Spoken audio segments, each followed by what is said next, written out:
Game Thursday, and today on the iamDjGamer podcast, we are going to have Jonathan from ConCorde Games. He's going to break down the whole esports, just so many wonderful things over there at ConCorde Games, and he is just going to break it down to us today. What's it like there? Everything. So it's going to be an exciting episode. So brace yourselves, get ready for a whole bunch of information, a whole bunch of cool things over there going down at ConCorde Games. So let's get to it.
All right, what's up, everybody? Your boy DJ Gamer, that retro modern gamer, and we are here with Jonathan from ConCorde Games. How's it going, brother?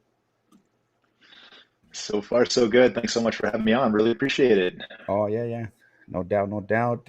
Hope you're having a good day, good morning, and everything. Because I know you're out there on the East Coast, New York, right? Yeah, we just got hit by a pretty big storm last night, so knocked out a lot of power, closed down a bunch of roads, but we're okay. We're surviving over here. Oh, okay. Okay, well, I'm glad things got a whole lot better for you then. Okay, cool.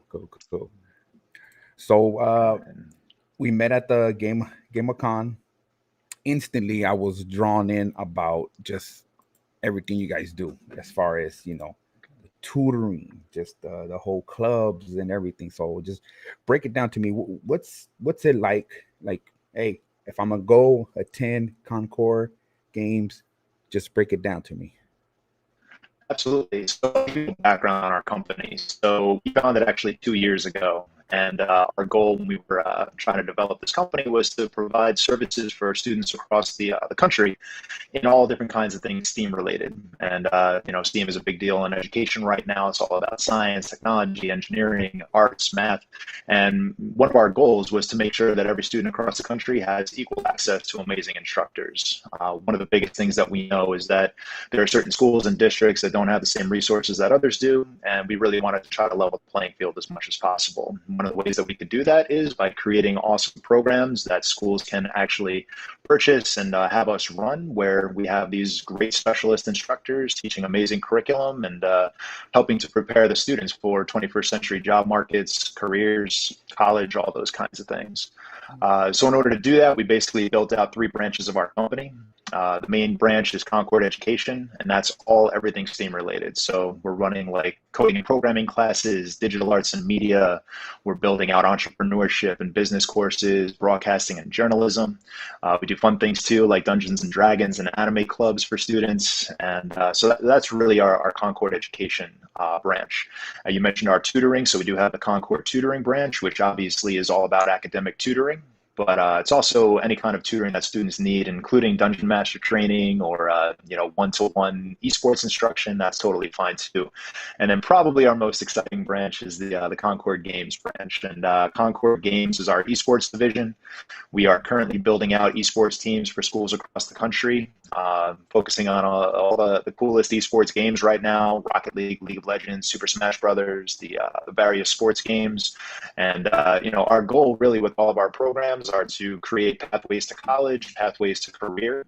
And we built out a pretty strong program about ConCorde games in terms of really leading to college scholarships. That's our goal for every kid in our program, is to have that type of opportunity, to have that visibility for these colleges to see the kids in our program and potentially offer them scholarships for college. That's a huge part of what we do. It amazes me how just this, some time ago, this wasn't a reality. This wasn't possible.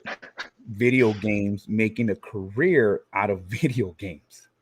So Yeah, just absolutely. just the fact that you guys are doing this and offering this, like I said, it just shows you how far we have come. Because I just remember as a kid playing video games, like, what are you doing? That's not going to lead to anything, Uh-huh. Uh-huh. right? Absolutely. Yeah. I mean, I'm a lifelong gamer myself, and, I'm also a lifelong educator. I was a special education math teacher for most of my career. I was also a dean of middle school for a few years, and director of special ed for a few years also. So I love the whole education component. But the fact that I'm such a fan of video games, I've been playing them all my life, and now suddenly I'm in a position where I'm able to kind of marry the two.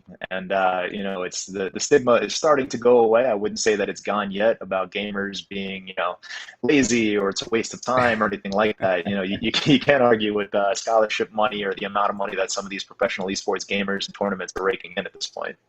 No, you can't. You can't, because now it is a reality. You can make a career out of this, and why not? If if if video games is what you do, you should be able to take it to that next level where you're making money. You're making good money. And plus, like always said, if you love what you do and you're making money, that's a perfect combination. You never have to complain about work or anything, right? You're fighting games. Totally true. You're Yeah. involved within games and you're around games. So it just, now you're on the flip side. You're on the other side, not just playing them, but you're maybe also maybe creating, just learning this stuff, coding, and just it just boils down to a whole lot of things that now are available. And that's, like I told my son, I told him about you guys. I said, hey, I know you want to be involved in the gaming somehow, some way. I said, pay attention to this podcast. Go check ConCorde Games. He's in high school. But I tell him, Yeah. If this is what you want to do, if you have a passion and to learn this, by all means, go for it. So You're totally right. And, you don't necessarily need to even grow up to be a professional gamer at this point if you want to be involved in the esports world. The esports industry is huge. And there's so many different ways that you can be involved in esports outside of just being a gamer itself. And these are things that our program also recognizes. As much as we're building out these teams and having amazing coaches who are coaching the kids up in the gameplay, we're also running workshops. We're running things and everything that we possibly can kind of connect to the esports industry. So, logo and brand design, huge in the esports industry, super important. All the major professional teams have really cool logos and they've designed these brands. So we actually run programs for kids to learn about logo and brand design under the esports umbrella. And we also teach them how to use tools in order to create their own logos, and those are the logos that they can use over the course of the season. We'll do things like streaming workshops as well, where we teach kids how to make an engaging stream. We teach them pre and post-production skills, all with the goal of them being able to actually stream their own games that they're playing during the course of a season for their schools, which is also a really cool skill. Ties in beautifully with broadcasting and journalism. And we'll run digital arts, digital video editing workshops, so the kids can take all their clips over the course of a season, put them together into a highlight reel. And what's really cool is that all these different pieces become artifacts for their college applications as well, if they're interested in pursuing esports in college. So there's so many different avenues that kids can use esports to get to that next level. All of these skills that they're learning through esports are also totally job marketable in the 21st century. So, it's all on demand stuff. And, it's wild that it all comes from video games. Yes, that is the whole thing. That is just, now it's you could make something out of all of this. It's not just the whole, oh, you're wasting your time. It's gonna rot your brain. It's just it really Exactly. is not Exactly. like that anymore. So definitely. So if you guys do the whole online thing, you not necessarily have to be there, right? At the whole ConCorde, you guys could do online stuff too, right? Yeah, yeah. I mean, we started off when we first got started, we were in New York City and we were pushing into all the New York City public schools and private schools in the area. We were doing in-person instruction. Our company was growing, which was really cool. And then all of a sudden, March 2020 hits and pandemic shuts the world down. And we were still a brand new company at that point. We were just kind of making our footprint and getting some traction going. And we kind of looked around, and our goal, as I mentioned earlier, was to bring our program nationwide. And we kind of looked at each other at that point, and we said, this might be the perfect opportunity to start launching it nationwide. We'll pick everything up virtually. We'll use Zoom. We'll use Google Meet. We'll use Discord, whatever we possibly can. And now suddenly geography doesn't matter at all, And as a result, we made some amazing programs and adjusted all of our curriculum to make sure that we could run everything virtually, and that's what we wound up doing. And I'd say at this point, like 95% of the teams that we're building out for schools are virtual. They're accessing us through remote platforms. There are a handful of schools that want in-person things at this point, but a lot of things you have to consider when you want to run an esports team at your school. You have to make sure your hardware is fired up. You got to make sure your technology is running, your Wi-Fi is good to go, and a lot of schools aren't quite ready for that. But we also have been involved with a few schools that have these amazing esports arenas already built out, and their esports lab rooms. And it's incredible what some schools are already investing in esports, and there's still some that are kind of getting on the bandwagon a little bit, but it'll all happen pretty soon. I'm pretty sure that it'll just be everywhere at a certain point, because just Absolutely. I mean, video games aren't going anywhere. They're not going nowhere. It's just it breaks down to like you're like almost in a whole movie, just witnessing all of this from a video game. That and anime. It's just like it's all there. It's all there. So I know it's really incredible, and I wish I had gotten into anime at a younger age. But I see how attractive it is to the kids. It's actually one of our most popular programs is this anime club, and it's wild. It's a great connection. There's so many cool skills that can come from both esports as well as something as creative as anime, and there's so many ways that you can draw it in and make it worthwhile for students to learn about. So for sure. So nice. So break down the anime clubs, because a whole bunch of anime fans like myself is just that draws in. There's like, oh, they got these clubs here. So exactly. So the anime club was an interesting one. We were working with a group of students out in Brooklyn, New York, and those students weren't necessarily connecting to the traditional English language arts curriculum. They weren't necessarily connecting with the books that were needed or anything like that. And so we were speaking with one of their administrators, and we were like, listen, you can probably design something that's not necessarily Shakespeare. We can use other types of literature, other types of media to try to get these kids to really get engaged with the classes. And we were like, what do they like? So we wound up pushing out a survey to the kids. The kids overwhelmingly responded that they were interested in anime, and we were like, you know what, we can use anime to teach these different types of skills and everything. So we wound up building a curriculum out, all focused on different literary devices. We were teaching kids through anime, episodes. We were using comics. We were using all different kinds of literature, and basically everything that they'd be learning in an English course, like character development, setting, theme. And we basically built out a course for it. And since then, it's actually probably our second or third most popular course that we're running at this point, which was a surprise to us. We had no idea the level of interest that there would be. And, since then, we've run like anime, creative anime. So they're learning how to draw in the anime style. They're learning how to use digital animation to do some pretty cool stuff with that as well. We ran a project for another group in Brooklyn all about tying in social justice to anime, and so it's really a flexible course. It's and we're running it in so many different schools at this point now, and it's really a fun one to run. Nice. Yes. Just the fact of just like you didn't, okay, we're gonna open this, but didn't know it was gonna be as high as you thought it was, and there you go. It's just, it amazes me, like I said, now, because growing up, it wasn't like a thing you came out and said, oh yeah, I like anime. It was just like, it was very hidden. It was very hidden, just that you were into anime, that you were into comic books and etc. But now it's just, again, just like gaming is all over, anime is just blown up as well. It's blown up as so Yeah. popular now. Is just everybody's into anime somehow, some way. So that's wonderful, right? That you guys offer that too. Yeah. I appreciate that. Yeah, it's a fun course. We have these amazing instructors. We have great instructors for everything that we do, but the anime instructors have such a unique blend of content knowledge. They're like masters of the different shows, and they know exactly what scenes to be picking out to drive the points home. So it's wild. It's a wild course. Nice, nice, nice. Okay, so we got the esports going. We got the anime.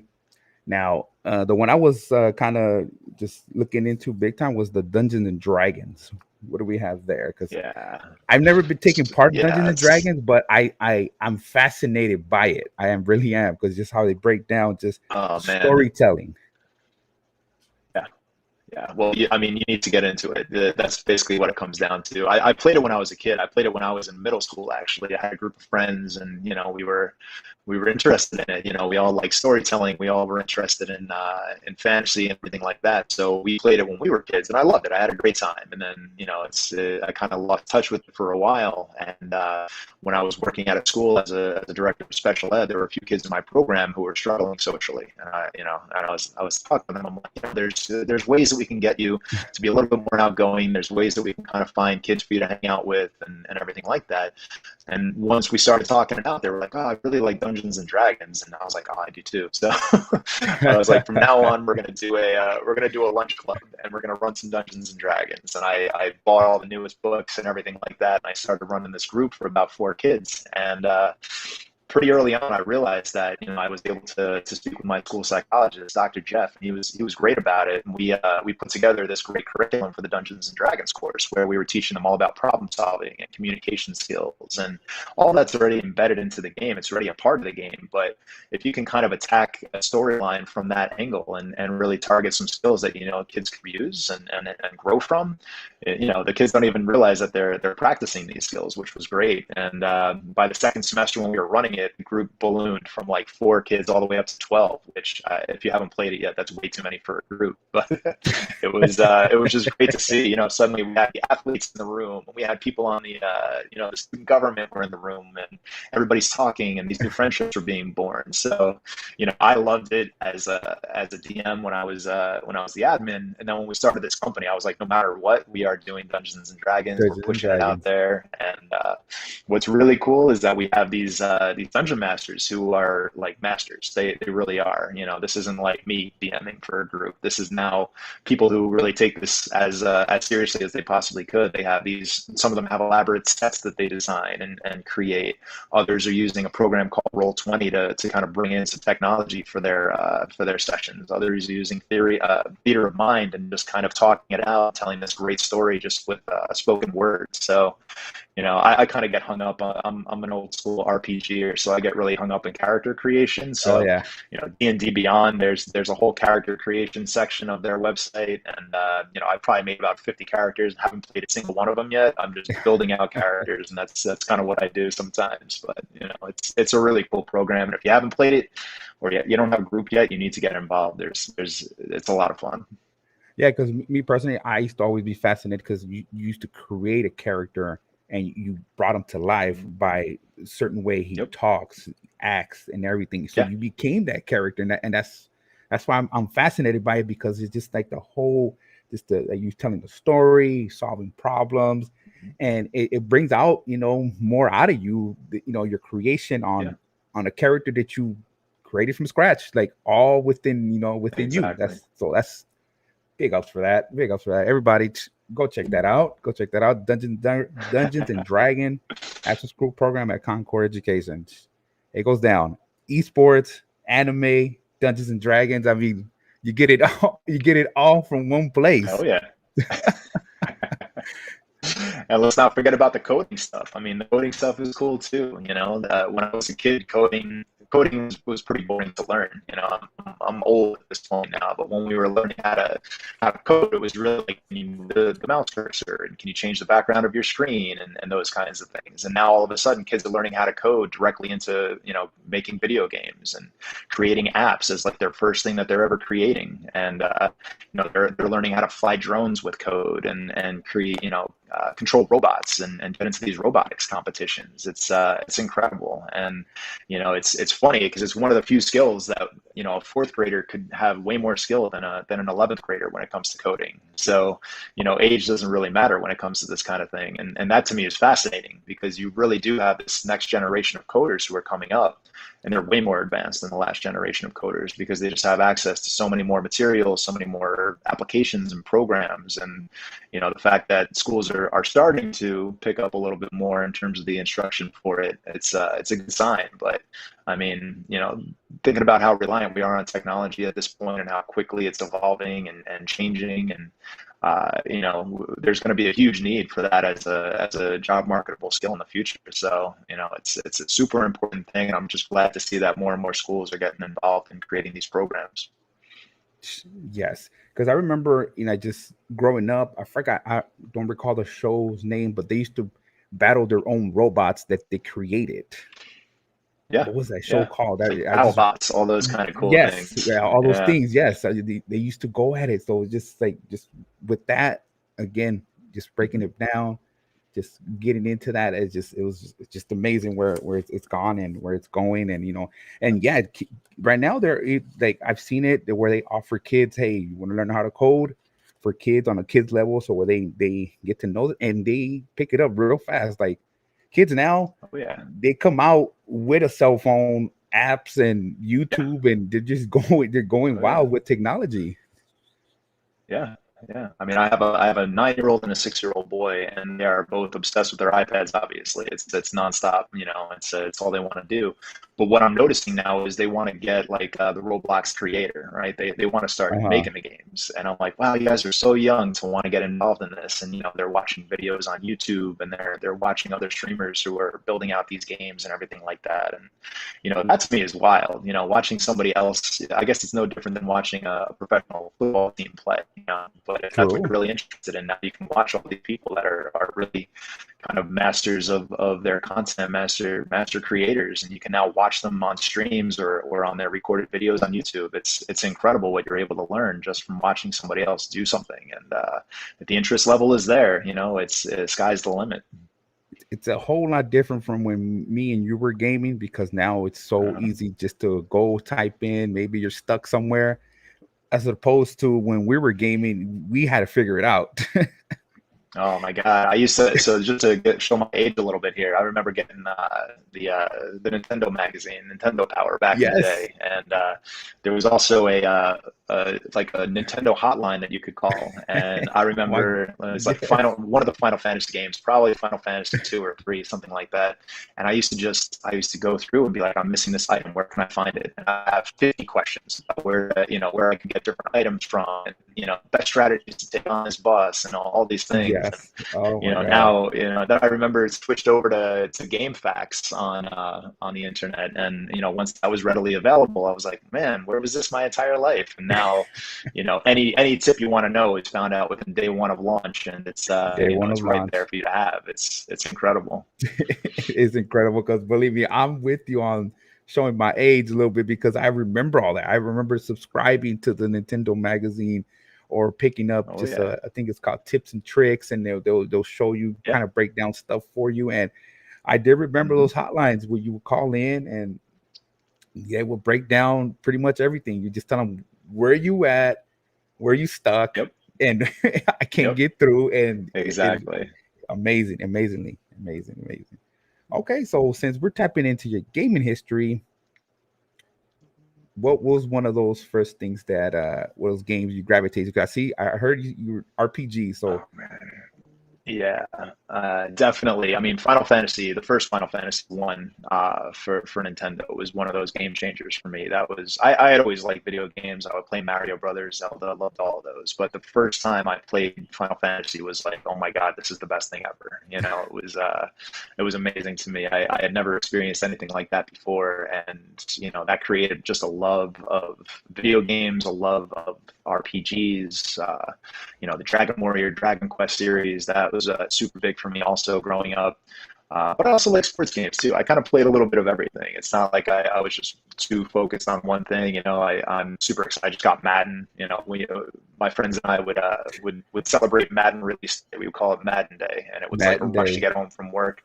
We would show up at the Best Buy or whichever store had it in stock at the time, and we'd run in and we'd grab it and we would order all this great food and just play all day long, and that was a tradition that I was really sad ended as we got older. But and that's the other thing. Like I remember going to stores and hoping that they were going to have a video game, and now it's all digital downloads. So Digital there's no like, you don't have to worry about it anymore. And the closest I felt to that recently was trying to get a PS5, where I'm on all these different the Twitter accounts that are feeding like who's got the stock in, when is it going to drop, and I hadn't had that level of excitement waiting for a video game in a long time. But I mean, back in the day, if the store didn't have the game you're looking for, either find a new store, you have to go back another time. And That's how there's it something to be was. said for that. A little bit of patience, was interesting.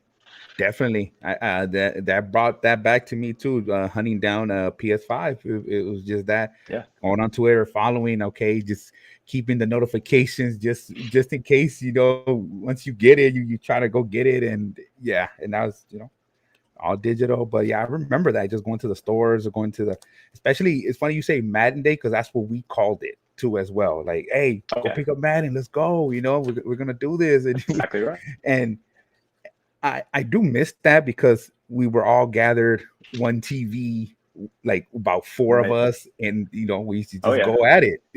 We used to just go at it. Yeah, that's exactly right. Now, I mean, I like multiplayer now. The ability to play with players all around the world. That's fun, but it was just, there's nothing like it when we were all there. Just the energy, exactly. Just the vibe. What was all real, because score a touchdown. You were either a trash talker or you didn't say anything.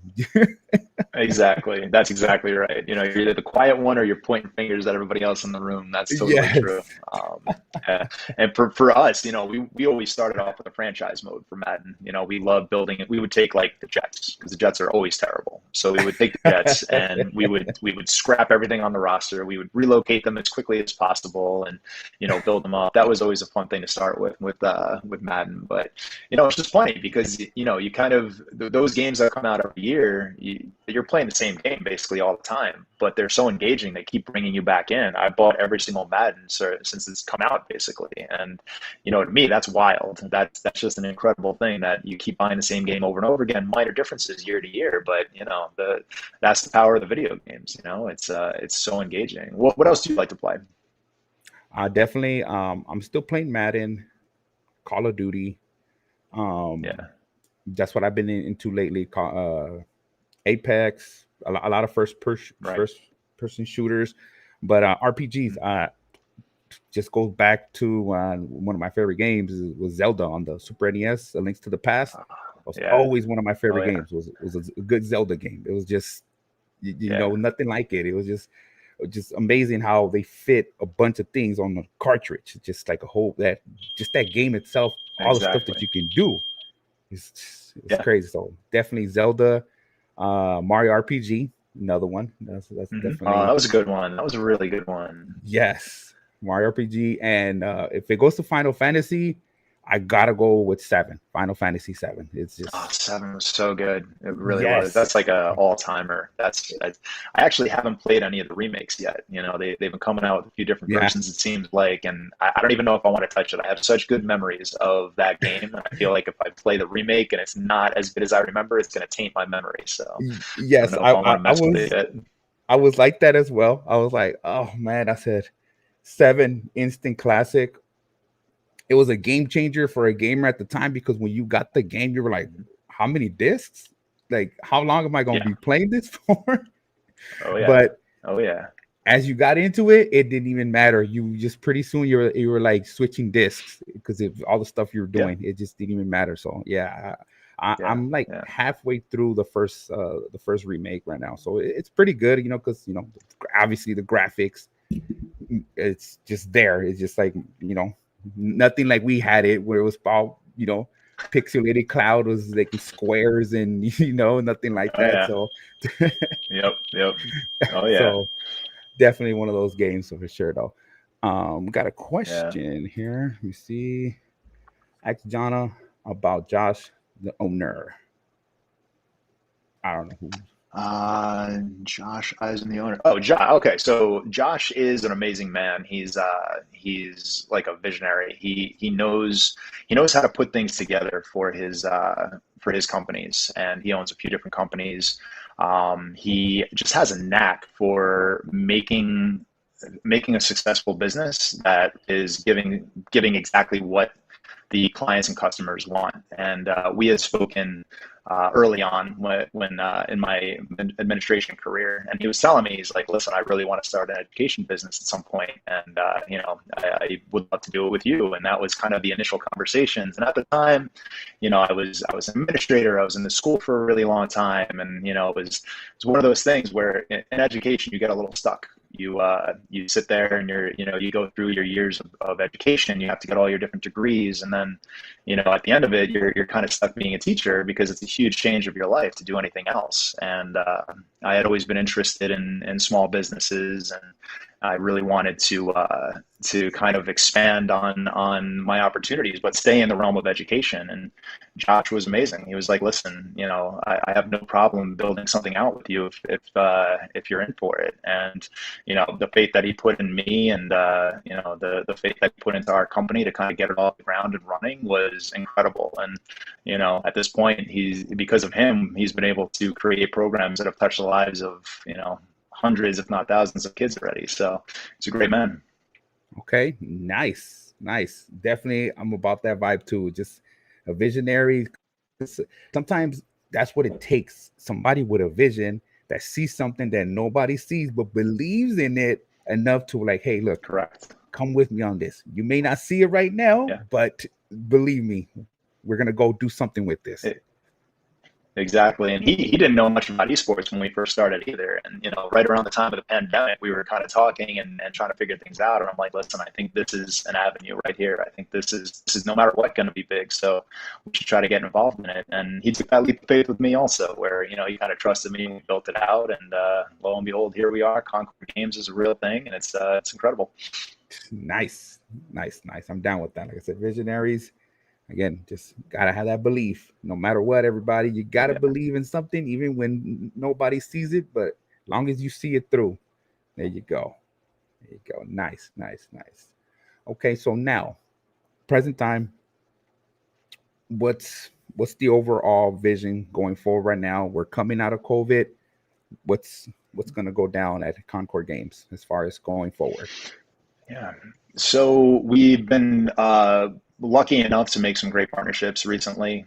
One huge partnership that we just secured is with a group called Next College Student Athlete. And if you're not familiar with them, they're a group that has done traditional sport recruiting for a long time for high school students looking to get into the college games. And they opened up an esports portal a few years ago. And we were really interested in getting together with them because their entire existence is to really try to connect colleges with high school athletes and now esport athletes as well, to really improve their chances of getting college scholarships. And it lines up beautifully with our goal and our philosophy of doing the exact same thing. So the partnership that we just formed with them is basically going to help us reach our mission to even faster at this point. So we want to continue to grow. We want to continue to bring these amazing programs to new students and new schools. And our hope is that we can start going internationally. A few different schools and organizations from various countries are interested in getting esports up and running in their schools and their home countries.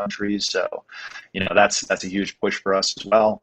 And we never want to sit still. I never want to be the company that, feels like we're done. What we have is what we are, and we're going to stay that way. We need to constantly be evolving. We need to constantly be changing with times. We want to be building out VR instruction and lessons using virtual reality and AR. And so there's a lot of great ideas that we have, and we're obviously not going to get lost along the way, but we just need to continue pushing on. We need to try to get these programs out to students and give them opportunities that they may not have without us. Nice. Definitely down with that. Uh, that is one heck of a vision so far going forward, especially coming out of COVID, and especially expanding this to, like, again, other places that that need this, because I'm pretty sure there's somebody right now like, I want to get into this, how and what. Right. Well, everybody go check out ConCorde Games. You get it all down right there. You get coaching.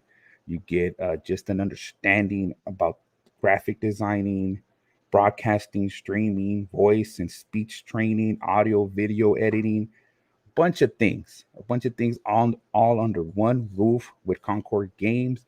And honestly, we got to do an episode when we talk about your gaming history. I know we tapped in a little bit, but this was mostly about ConCorde Games. Since you are a gamer, I'm a gamer. I'm always fascinated how it took that one game that got me hooked, and just there's a whole story behind everything, because there was once upon a time where we stumbled upon a controller and we picked it up and it just changed our lives. Oh, yeah. So yeah. No, I'm totally in. I mean, I love video games. I have such fond memories of so many different video games. So if you ever want to chat again about it, I'd be happy to join you again and talk all about video games for a change. That is for sure. Because I was like, okay, I wanted to keep going, but like, nah, we're on ConCorde Games right now. We're trying to spread this word out before we get into the gaming history and stuff like that. But Jonathan, my man, I appreciate all the info you gave us on ConCorde Games, the tutoring, the education, the anime, just the vision going forward. Everybody, if you guys are interested learning about the whole esports aspect of all the games that you play, all the games that you are fascinated with, go over to ConCorde Games, check it out. From my point of view, you will not be disappointed, because if you're telling me I can learn about esports, anime, Dungeons and Dragons, sign me up. I'm all with that. So definitely, I'm about this. Like I said, instantly when you guys told me about it, I said, oh yeah, this is something I want to be just talk about. Let's spread the word about this, because this just where it's at. This is where it's at. This is the present, the future, and everything going forward. It's all about esports, just everything going forward. So appreciate you, man. Appreciate you what you do. Because not everybody, are gonna get what we do. Oh yeah, I work with video games. I'm teaching this and teaching that. But again, it's a whole lot of us now. It's not nothing that it's hidden or nothing. Video games are here. Esports is here. That's funny that it's even say esports, because ESPN broadcasts it too. It's just where it's at now. The level of competition, where it's at, it's amazing. It's amazing. As a gamer, me witnessing this, that there's gonna be a whole esports category for all of this. It's amazing. It's amazing. So yeah, I appreciate it. And thanks so much for your time today and for having me on. It was a pleasure meeting at GameCon. I'm glad we're able to follow up now. And let me know if you ever want to do a video game session. I'm in. Oh, yeah. Definitely. We're going to set that up. I'm just interested to learn, take me back to where it all began. Take me back to, that first game or first couple games that got you hooked. And, we'll definitely set that up. Everybody, thanks for stopping by at the chat. Kevin, appreciate you, man. And Jonathan, appreciate you, dude. Fortunately, Elliot couldn't join us. Had a little meeting at 10. All good. We got my man here breaking it down for us, though. So it's all good. And you know what? Before we leave, I always ask two questions to my guest. Sure. I said, one, where can people find you? And two, if I'm ever in New York, where are you taking me out to eat, man? Somewhere you recommend, somewhere you'd be like, just okay, let's go. I love it. All right. So the first one, you can find us on ConCordeEducation.com. It's ConCorde education.com. That's the easiest way to find us. That'll give you links to all of our different branches, the tutoring and the ConCorde games as well. You can also check us out on social media. All the links are right on there also. And for sure, check out our TikTok. We have some great content on there, specifically with Rocket League. It's awesome. And God, you would be all right. So when you come to New York, and it's not going to be an if, it's a when. When you come to New York, and Comic-Con is coming up, just throwing it out there. Oh yeah. When you come to New York, it depends on what you want. It's the best restaurants in the world, so we can get you the best of anything that you want. You want some scenery? Do you want to have like a really cool lounge type place? You want to just get amazing food, and a hole in the wall? We got it all. So we'll have some chats about that. And we'll find a perfect place. Definitely, I'm with that. Like I said, it is one of the places I do want to visit is New York. So Yeah. I got you down, man. I got you down. I'm like, hey, so where are Awesome. these places? You got to introduce me to, because Love it. I'm in town. Don't be surprised if you get an email. Hey, I'm in town. Hey, then we can do a live podcast. How's that sound? Yes. All right. That works. Everybody, live podcast, live from NYC, Empire State of Mind type of vibe. It's your boy DJ Gamer. Jonathan, appreciate you, man. Everybody, Thanks, go guys. check it out. Go follow their links. If you're on Instagram, ConCorde_games, Facebook, ConCorde Education, TikTok, ConCorde Games. And if you're on link, ConCorde Education. Go check it out. Go check out the website. You get all the links there. You get a bunch of information. Like I said, this is very good for everybody who is trying to get into the esports aspect of it. Go check it out. Tons of good information you will get from there. Everybody, nothing but peace, love, and positivity. Y'all stay safe and be kind. Everybody, we're going through a whole lot. We're coming out of something, but let's just remain positive, keep going forward. And I hope y'all enjoy your day. I'm your boy DJ Gamer. It's my guest, Jonathan from ConCorde Games, and we are out.